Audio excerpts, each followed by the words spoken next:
مسیح میں، اور ایک دن ایسا تھا کہ مسیح بھی دیوانہ بنا۔ مسیح کی دیوانگی آپ جانتے ہیں کون سی تھی؟ مسیح کی دیوانگی کون سی تھی؟ مسیح کی دیوانگی یہ تھی کہ لوگ اس کے منہ پر تماچے مارے لیکن وہ کچھ نہیں کہتے۔ یہ مسیح کی دیوانگی تھی۔ مسیح کے بدن پر انہوں نے سینچا، انہوں نے ہاتھ چلایا، یسوع مسیح کے بدن کو انہوں نے نوچا، اس قدر نوچا کہ یسوع مسیح کی پسلیاں جو تھی وہ نظر آتی تھی۔ اس کی دیوانگی دیکھے لیکن وہ پھر بھی خاموش رہا۔ ہاللیلویا۔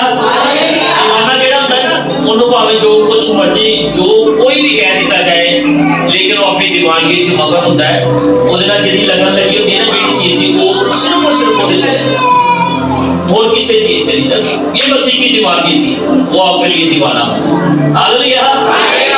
اگر آپ مسیح کے لیے دیوانے ہیں تو آپ کو لوگ جو ہے وہ برا کہیں گے۔ جہے مسیح کے دیوانے ہوتے ہیں انہیں گھر والے انہوں کہیں گے یہ تو بڑی بھکتی جڑی چڑی، یہ تو صرف اپنی گلاں چ اس کو علاوہ اور کچھ بھی جڑا نہیں سوچتا۔ اینا دیوانہ جدوں بھی خود آئے، یہ اس کی دیوانگی ہے۔ ہاللیلویا۔